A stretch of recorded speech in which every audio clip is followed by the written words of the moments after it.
What you're seeing here happened yesterday, February the 22nd, 2024. An empty container ship in Guangzhou hit a bridge, causing vehicles to plummet down into the water and into the ship.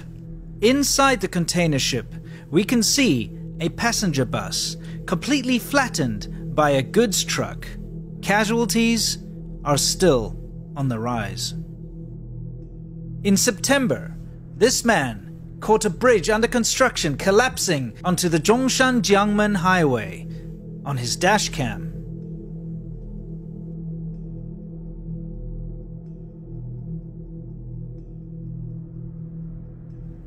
Thankfully, there were only injuries and no fatalities. In August, this man, almost 2,000 miles away in Jilin province, barely escaped getting crushed.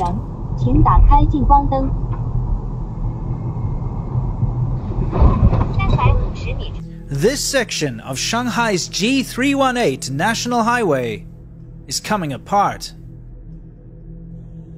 Notice anything wrong with this bridge support?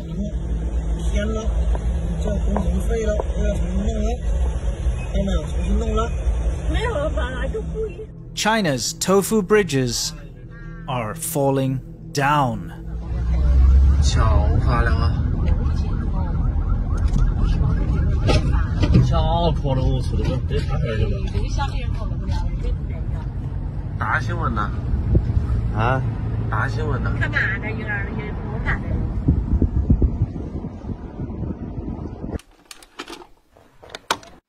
Chinese bridges falling down is no small problem. It's a national scourge.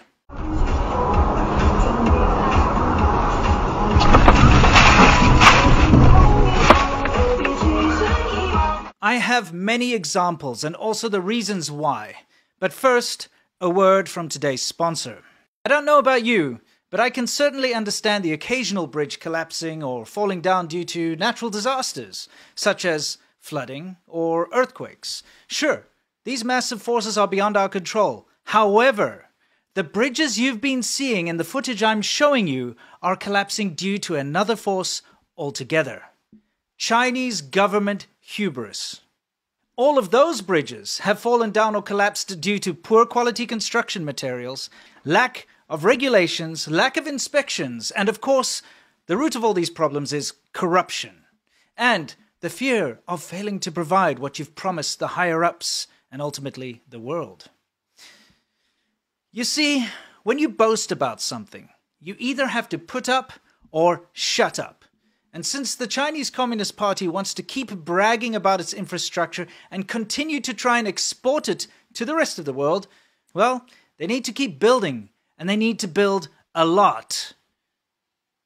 The problem is that shortcuts and corruption are so intertwined into the Chinese government and Chinese society in general that it's impossible to avoid these situations. Lower cost and inferior materials will always be used when they can. Inspectors will be bribed to overlook unsafe practices. Regulations will be ignored. And absolutely safety to the public and consideration to the environment come last. When these bridge disasters happen in China, the Chinese government quickly tries to cover them up, and when covering them up isn't practical, they downplay the bejesus out of them. Underreporting casualties, physically hiding them behind barriers so the public can't see. No, seriously, I'm not joking about this.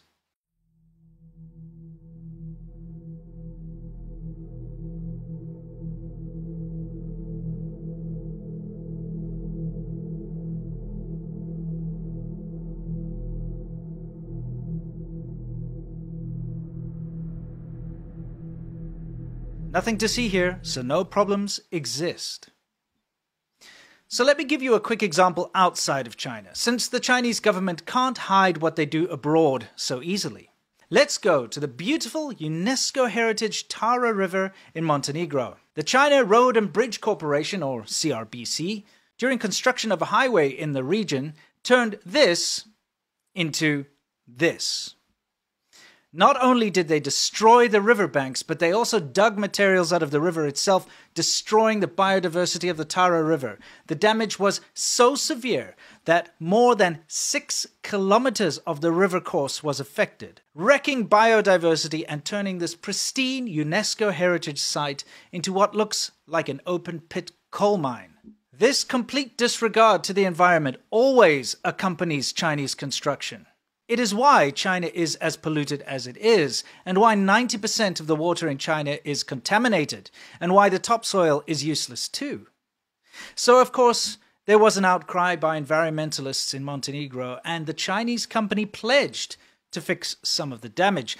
And by some, I mean only half a kilometer of the damage done to the Tara River in the worst part. But let's not forget, they're not willing to do the full 6 kilometers of damage, only 500 meters. But hey, half a kilometer is something, right?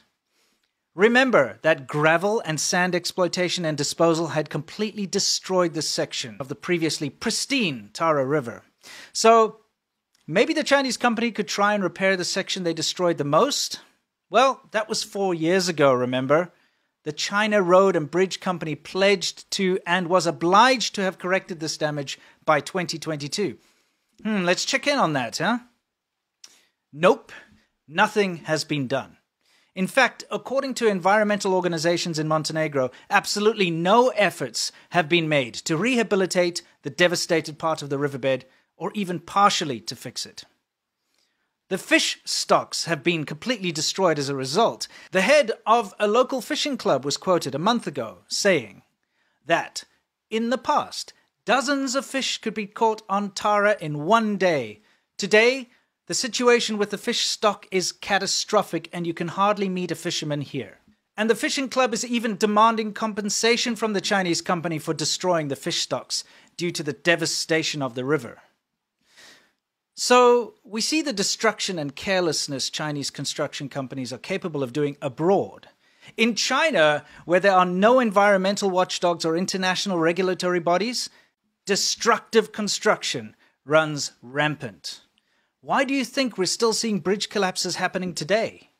We can look at the bridge collapses from a decade ago and think that maybe since China was still learning, that mistakes were made and that hopefully they'd learn from them and tighten up regulations, etc., and fix this issue. But no, corruption is still an inseparable part of how the Chinese government and Chinese system work. And that is why tofu bridges, poor quality buildings, and rubbish, wasteful infrastructure will continue to plague not only China, but all countries that allow Chinese companies to destroy their land with poor quality construction. Do better, China. Stay awesome, everyone, and don't forget to check out my Friday show. It's a live show where we talk about the fun stuff, the crazy stuff, and everything in between when it comes to China. I'll see you there. Link is in the description below. And, in case you forgot, stay awesome.